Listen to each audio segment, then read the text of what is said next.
The chamber was carved from the hollow core of a dead moon. That was the first thing I noticed when the transport doors slid open and I stepped onto the arrival platform. Not the 17 thrones arranged in a perfect crescent ahead of me. Not the translucent dome above, showing a field of stars I had only ever seen on charts. Not the dozens of alien eyes turning toward me all at once. It was the rock. Ancient, pitted, black as old iron. The walls had not been smoothed or decorated. Whoever built this place wanted everyone inside it to feel the weight of what surrounded them. Stone that had floated in silence for 1 billion years, before anyone thought to hollow it out and hold court inside. I walked toward the center podium and I did not hurry. My name is Yara Voss. I am 38 years old, 5 feet 7 inches tall, and I had been awake for 22 hours by the time I stood in the middle of the galactic conclave for the first time in human history. I had a headache. My boots were slightly too tight. I had not eaten since the transit ship. None of that mattered, and I reminded myself of that with every step I took across the stone floor.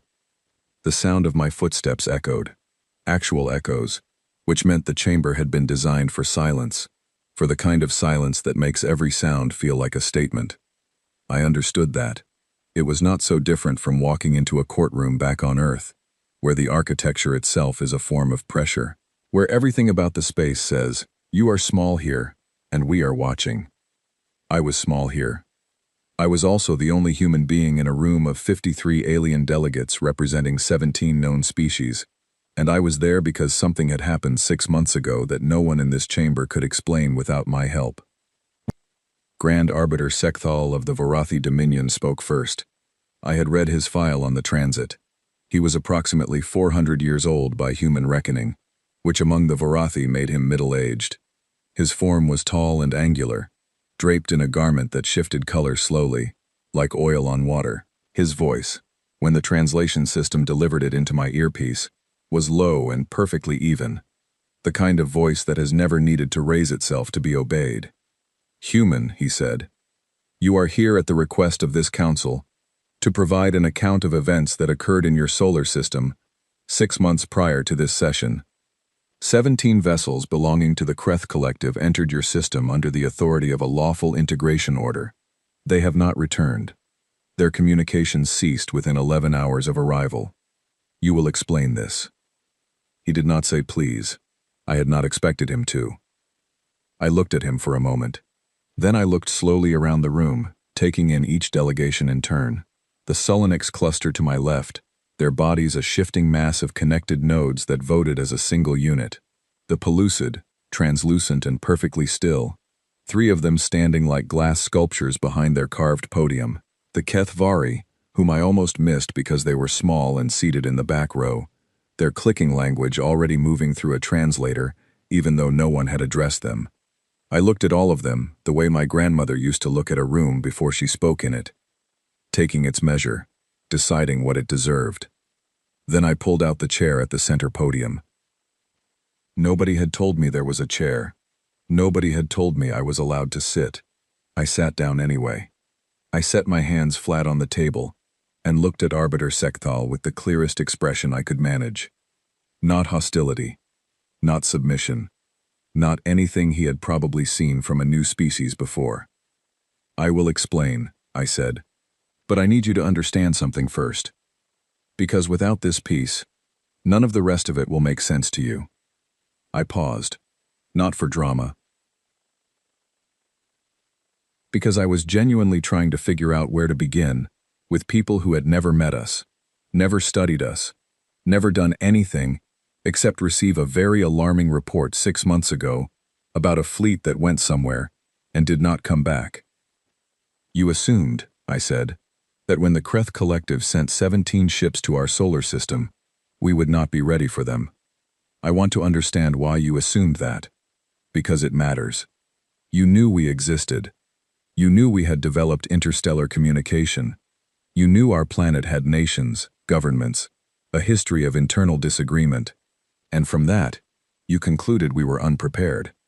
I need to know what that conclusion was built on, because it tells me something very important about how you see us, and that matters a great deal for the conversation we are about to have." Sekthal's color-shifting garment went still for a moment. I noted that. I noted it the way I had been trained to note things, quietly and without reaction. The Kreth Collective's assessment, he said carefully, was based on standard integration protocols. Your species had achieved Level 3 interstellar awareness, but had not yet registered with the Conclave. You had no recorded defensive fleet of interstellar capability. You had not responded to the integration invitation with either acceptance or formal rejection. Under Conclave law, a non-response constitutes grounds for compliance enforcement. Right, I said. And who told you we had no defensive fleet? The silence that followed was not long, but it was the kind of silence that means everyone in the room just arrived at the same thought at the same moment. The Kreth assessment, Sekthal said again, more quietly this time. Yes, I said. The Kreth assessment. Based on what the Kreth were able to observe. Which brings me to the thing I need you to understand before we go any further. I leaned forward slightly. We knew, the moment we received the Kreth invitation 8 years ago, that we were being watched. We knew that anything visible from space, any fleet we built in orbit, any weapons platform we constructed near Earth, would be cataloged and reported. So we made a decision. We built nothing visible, and we said nothing about what we were doing. For 6 years. And what I am about to tell you is the result of that decision. Around me, the chamber was completely and absolutely still. I let that stillness sit for 3 more seconds. Then I said, the Kreth Collective did not lose 17 ships to a lucky accident, or a systems failure, or a mistake. They lost 17 ships because we were waiting for them, and I think it is time you heard the full story of how that happened, and why, and what humanity intends to do next. Nobody moved. Nobody spoke. Somewhere in the translation systems around the room, software was working very hard. I thought about Admiral Dae-Jung Park, sitting somewhere on the other side of this dead moon in a waiting room with cold coffee and a book she was probably not reading. I thought about the 6 years of work that had brought us to this chamber. I thought about my father, who had been an engineer, who had spent his entire career building things meant to last, and who had told me once that the most important thing about any structure is not how impressive it looks, but whether it holds when the weight comes down. The weight had come down 6 months ago. It had held. Let me start, I said, 8 years ago. The invitation arrived on a Tuesday. I know that sounds like a strange detail to remember, but the day of the week matters when you are trying to explain how humans process information, because it tells you something about the ordinary texture of life that was interrupted. It was a Tuesday morning in early spring, Northern Hemisphere time. A deep space listening array in the outer belt, operated by a joint research consortium, picked up a tightly compressed signal from a direction that did not correspond to any known natural source. It was decoded within 4 hours. It was on the desk of every major government on Earth within 6. I was not involved at that stage. I was finishing a posting with the Unified Earth Defense Council as a strategy analyst, working on threat scenarios that everyone treated as theoretical.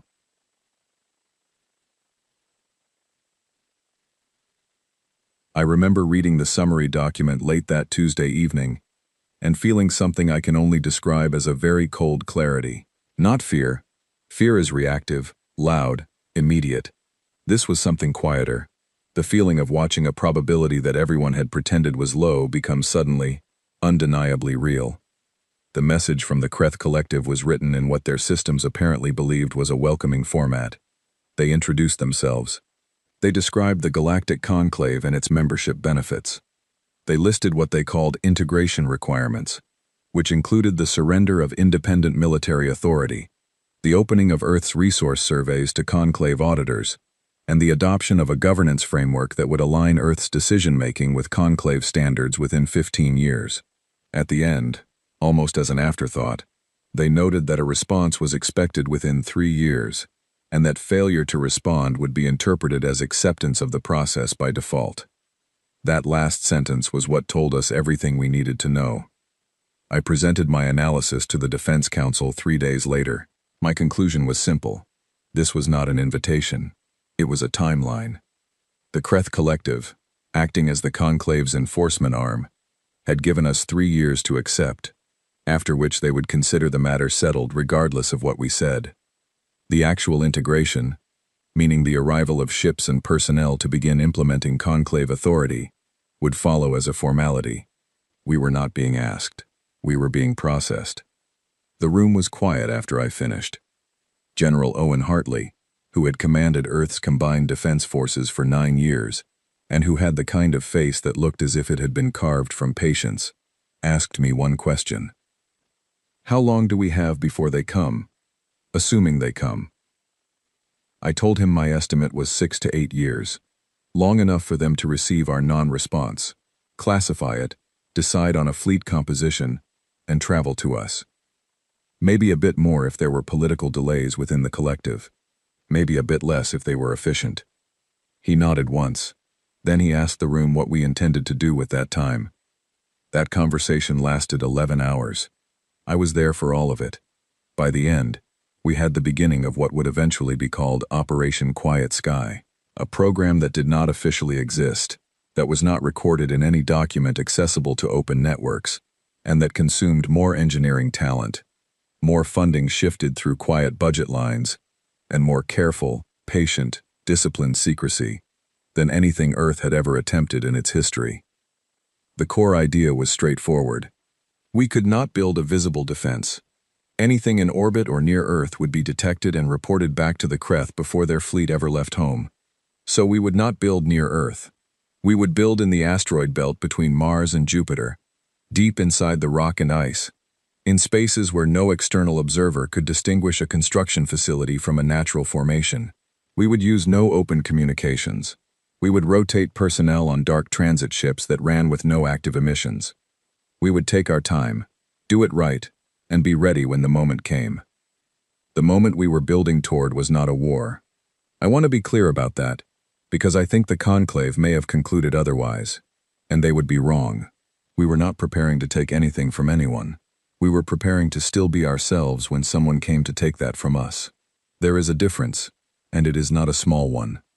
What made the program work was not money, though there was a great deal of money behind it. It was not the engineering, though the engineering was extraordinary. What made it work was the people. The kind of people Earth produces when it is genuinely afraid and has decided to do something about that fear in a disciplined and practical way. I think this is the part that is hardest to explain to a room full of species who evolved in more stable circumstances.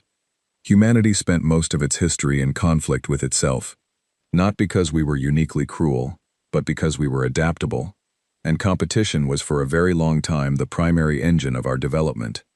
We disagreed over land, over resources, over ideas, and from all of that, over centuries, we built up a kind of deep, practical, hard-won understanding of conflict that became part of how we think the way music becomes part of a culture. You do not have to be a musician to understand rhythm. You do not have to have been in a war to carry the understanding of it in the way you plan and prepare. General Hartley understood this when he chose the team leads for Quiet Sky. He did not look for the most aggressive people.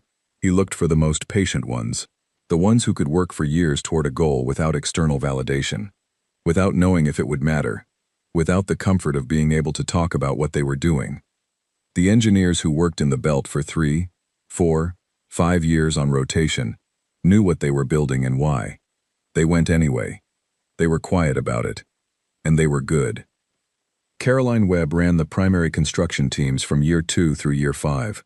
She was 44 when she started, a structural engineer who had built deep-sea habitats and polar research stations, and who approached the problem of building warships inside asteroids with the same calm, methodical attention she brought to everything else.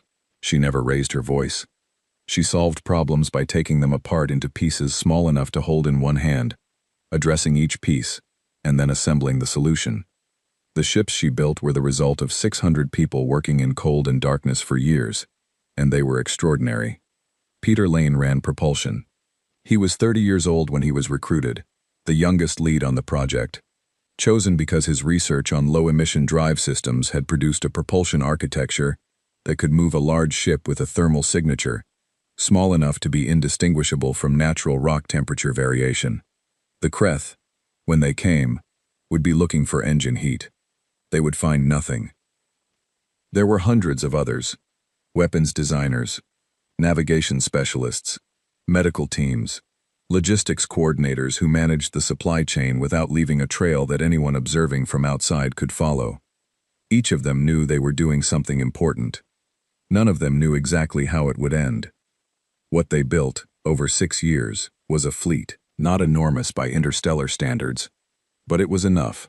23 ships of various classes, from heavy interceptors to smaller fast-response craft, all designed for the specific conditions of our solar system, all crewed by people who had trained together in the belt and knew their ships and each other, with the kind of understanding that only comes from shared difficulty over a long time. Admiral Daejung Park took command of the fleet in its final year of preparation.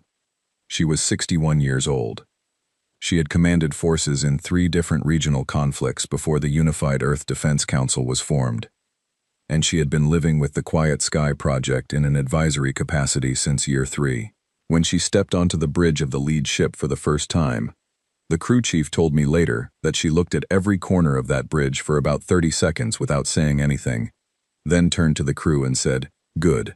Now let us make sure we never have to use this." She meant it. She genuinely hoped they never had to. She was also completely ready for the moment they did. I need to stop here and say something about what it took to keep all of this secret for 6 years, because I do not think anyone in the conclave chamber fully appreciated it, and it matters. 600 people worked in the asteroid belt during the construction phase. Over the full run of the program, counting rotations, supply personnel, communication coordinators, and the Defense Council members who had oversight of the project, approximately 2,000 individual human beings knew that Quiet Sky existed. Not all of them knew all of it, but they knew enough. They knew that Earth was building a fleet in secret. They knew that the fleet was intended to defend against a potential alien enforcement action. They knew that if the program was discovered before it was ready, everything would be lost. Not one of them talked. 2,000 people, for 6 years, said nothing. I have thought about this many times since, and I think the reason it worked is not simply that people were afraid to talk, though the security protocols were serious. The reason it worked is that people understood why silence was necessary, and they chose it. There is a difference between compliance and commitment. The people in Quiet Sky were committed. They had looked at the situation, understood the stakes, decided what mattered most, and then lived accordingly. That is what humans do, when the thing at risk is something we genuinely care about. The thing at risk was Earth. 6 years of silence later, the fleet was ready, and the Kreth arrived. The moment came on a Thursday morning, 03:47 hours, ship time, which is the hour when exhaustion presses hardest on even the most disciplined crew, when the body wants to be somewhere else, and the mind has to work to stay sharp. Park had anticipated this. She had rotated everyone to maximum rest states in the 48 hours before the expected window. When the long-range sensors registered 17 gravity signatures emerging from deep space transit, the crew of every ship in the hidden fleet was awake, fed, and as ready as human beings can be when the thing they have spent years preparing for is finally, actually happening. I was not in the belt when the engagement occurred. I was on Earth, in a secure communications facility outside Geneva, in a room with 12 other members of the Defense Council, watching the relay feeds come in. The feeds were delayed by several minutes due to the distance involved, which meant we were always watching the past, never the present. We knew this going in. We had planned for it. Park had full operational authority. Our job was to watch, document, and be ready to respond to whatever came next on the diplomatic side. The Kreth fleet came in at standard approach velocity for a compliance mission. This was the first confirmation of something we had hoped. They were not running a combat approach. They were running a routine enforcement deployment. 17 ships in a textbook integration formation, 2 lead vessels out front, 12 in close formation behind, 3 holding at the outer boundary as communication relay. Park noted this immediately. She said to her navigation team, "Standard compliance approach. They are not expecting resistance. Keep everyone cold until I give the word." Nobody moved. Nobody broadcast anything. 23 ships sat inside their rock hiding places. cold and still and invisible, and waited. The Kreth lead vessel crossed the boundary between the outer belt and the inner system at 0541 hours. At 0614, it reached a point between Mars and the asteroid belt and broadcast the integration notice. The message went to every government on Earth simultaneously. It was polite in its language and absolute in its content. It stated that the integration timeline had officially begun, that Kreth administrative personnel would begin arriving within 30 days, that Earth's existing defense and governance structures would be transitioned into the collective's framework over the following 15 years, that cooperation was expected, and that any resistance would be met with proportional response from the enforcement fleet now present in the system. I have read that message many times since. I always stop at that last line. Proportional response. As if they had calculated exactly how much force it would take to manage a planet that had no visible fleet, no interstellar combat capability, and no history of organized resistance to external authority. As if the number had been worked out in advance and was very, very small. Admiral Park read the message at 0619. At 6:20, she opened the fleet-wide channel for the first and only time before the engagement began. She said 4 sentences.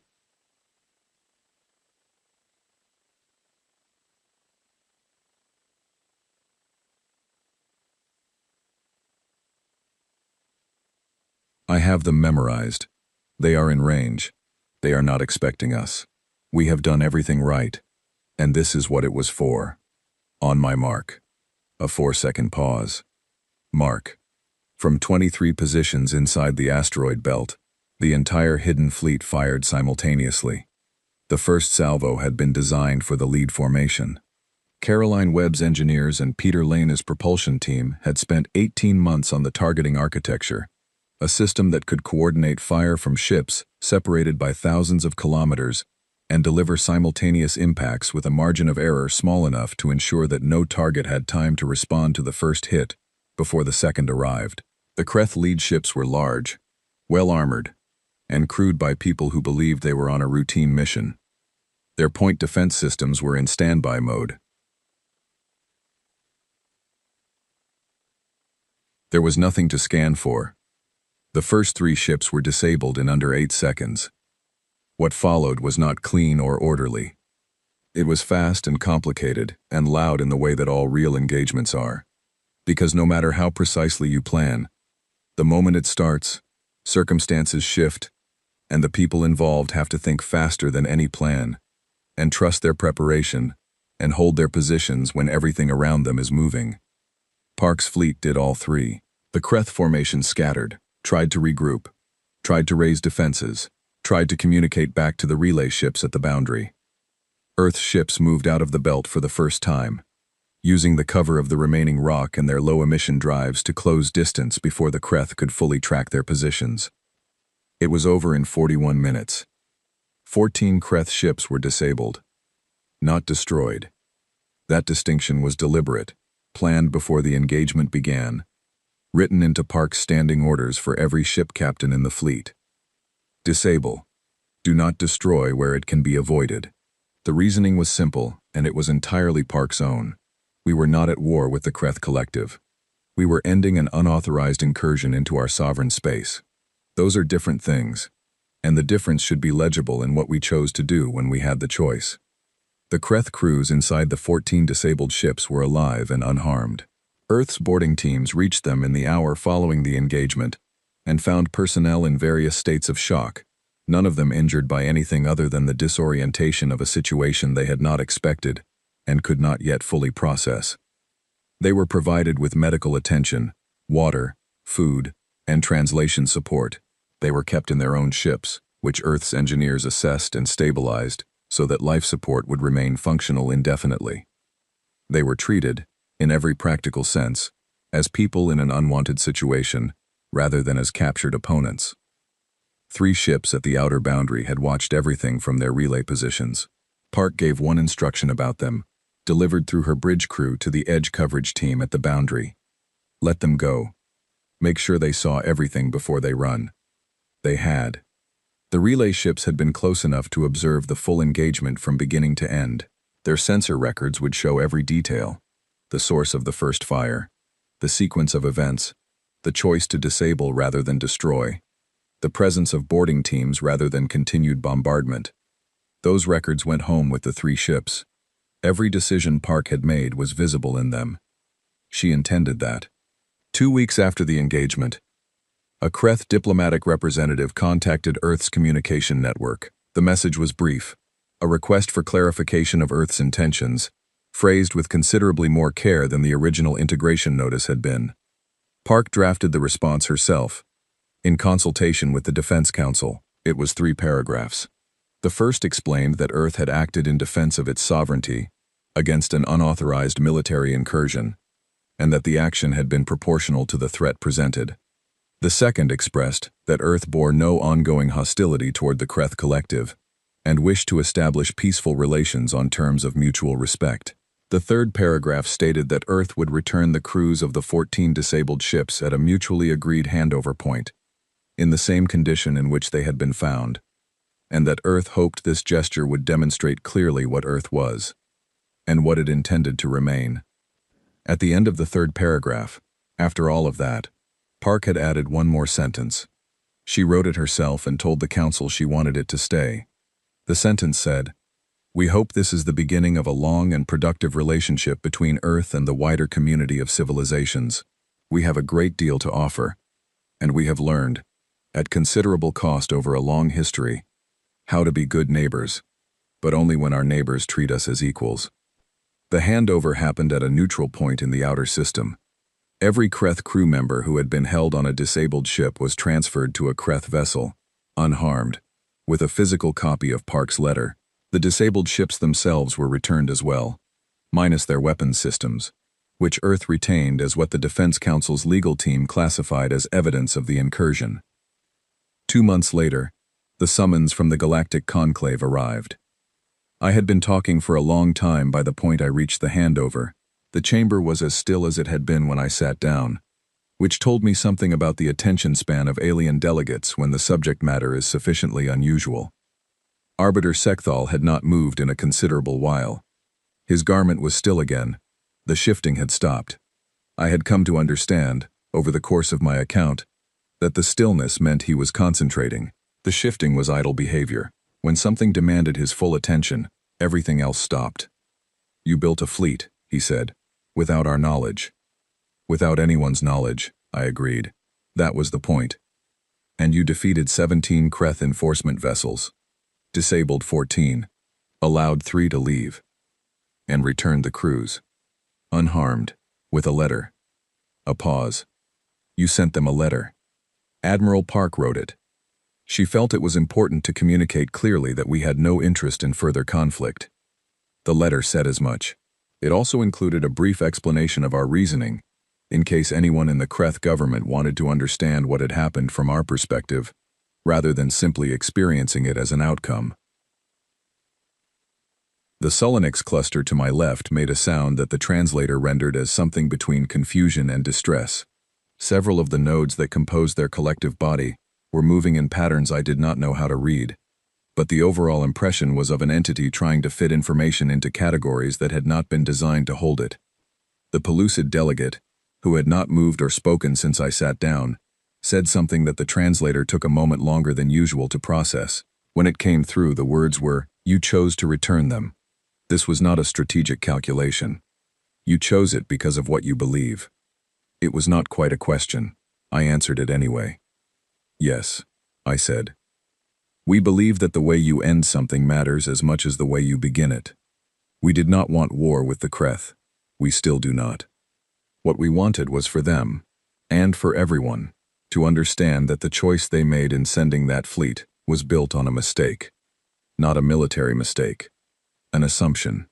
The assumption that we would not be ready. That assumption needs to not exist anymore.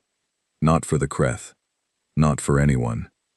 I looked around the room when I said that last part. I wanted to be clear about who I was speaking to.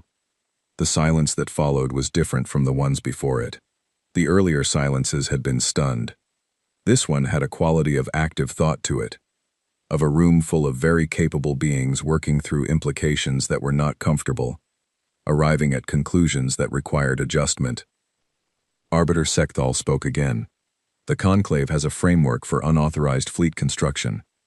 There are regulations. With respect, I said. Those regulations apply to Conclave members. We were not members. We were not invited to become members on terms we agreed to. We were processed. A non-response to an integration invitation is not the same as acceptance, and I would suggest this council consider whether that interpretation of its own rules reflects the intention behind them or a particular enforcement habit that has gone unexamined. I kept my voice level. Not cold, just clear. We built our fleet within our own sovereign territory, during a period when we were not under any conclave jurisdiction, in response to a direct and documented external threat. If there is a legal question before this council, it is not about what we built.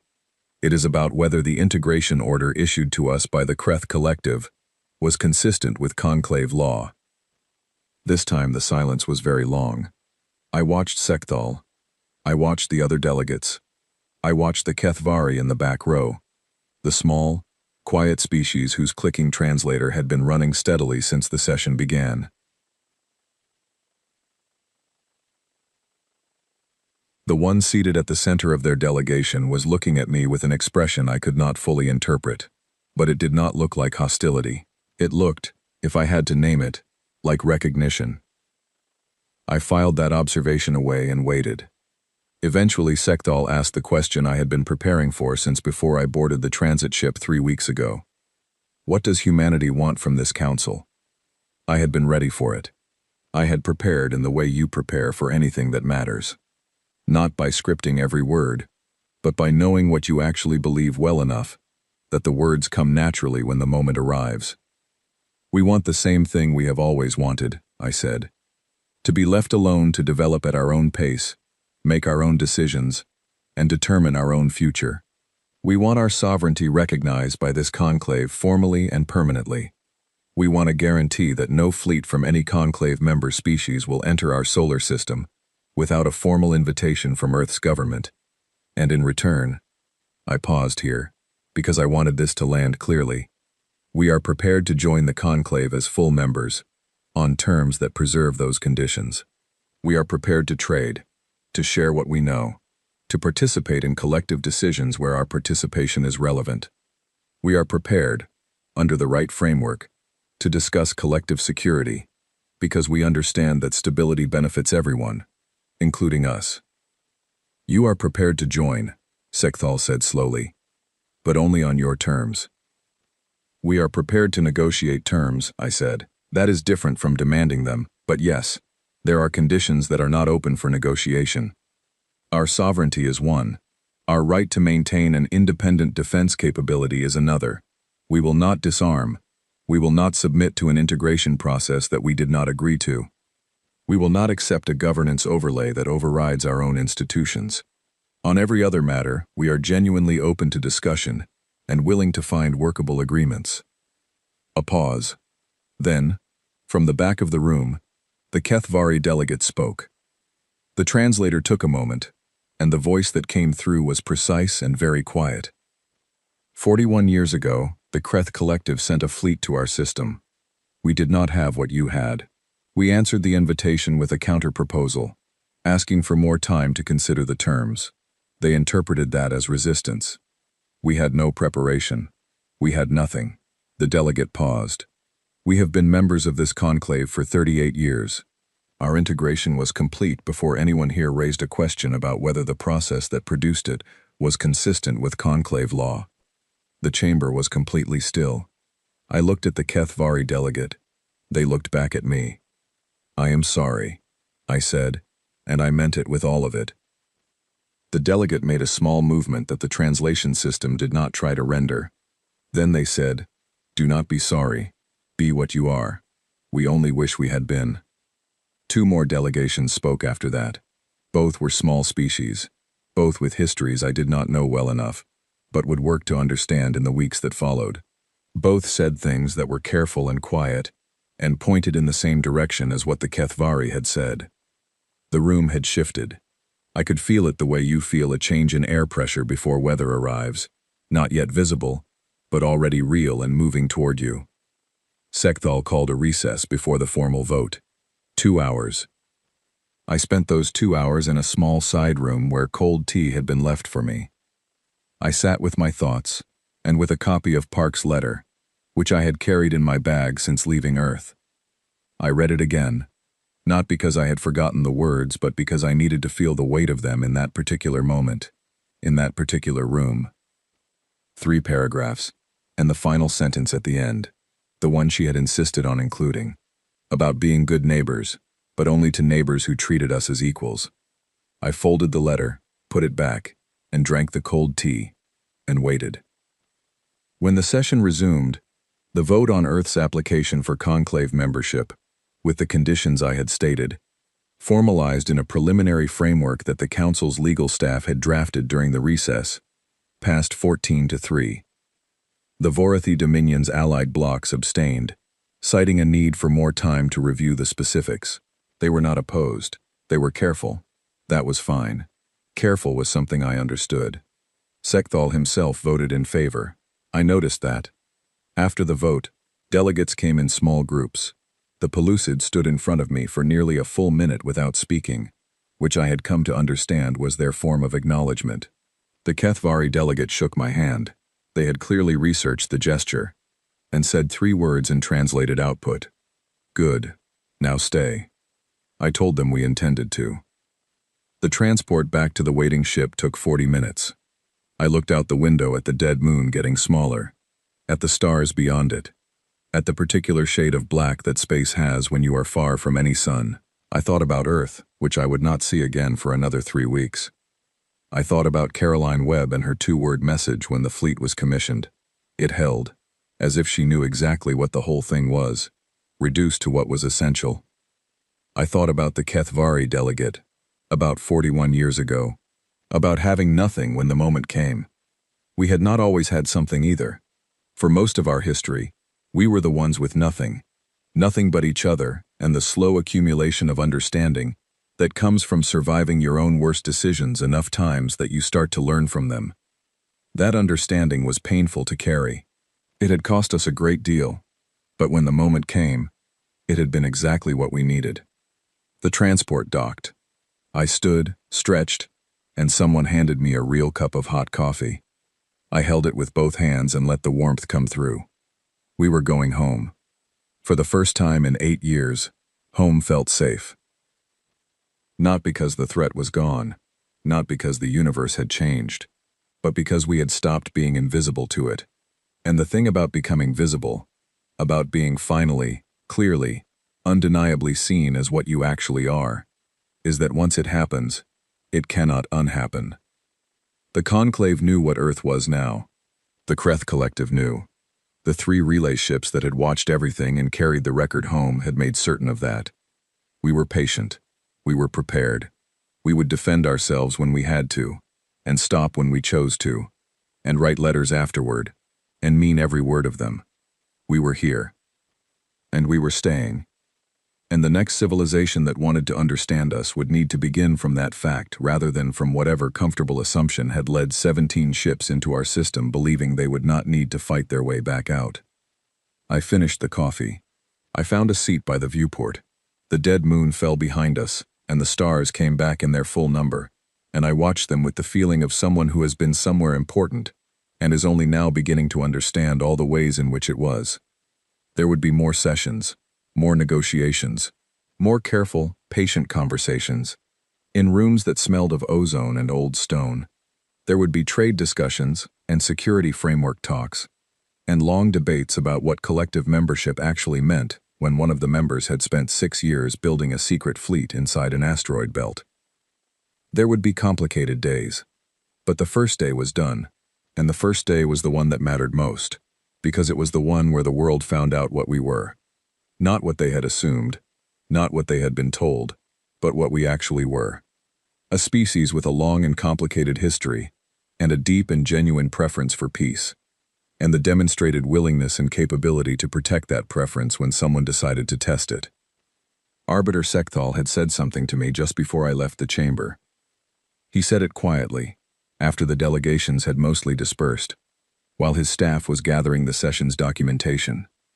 He said, We have never had a first contact session quite like this one. I told him I imagined not. He said, most species, when they come before this council for the first time, are asking for something. Protection, recognition, resources. They come with needs. He paused. You came with a record. We came with a story, I said. The record was the evidence. He looked at me for a moment. Then his garment began shifting color again, slowly, resuming whatever process my presence had interrupted. Yes, he said. I suppose it was. I thought about that exchange on the long way home, about what it means to be seen as you are, rather than as what someone expected, about how long we had worked for exactly that, not for victory, though we had won, and not for recognition, though we had earned it, but for the simple fact of existing in this wider universe on our own terms, understood correctly, prepared properly, with the quiet knowledge that the thing we had built in the dark had held when the light finally came. It had held. That was enough. That was, in the end, exactly everything.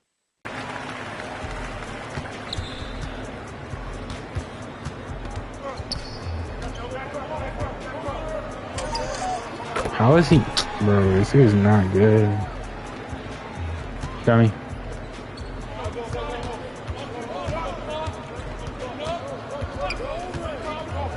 Bro, pass the ball.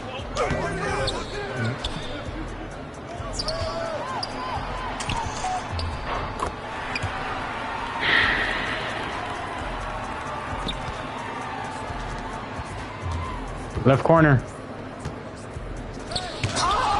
You're freaking.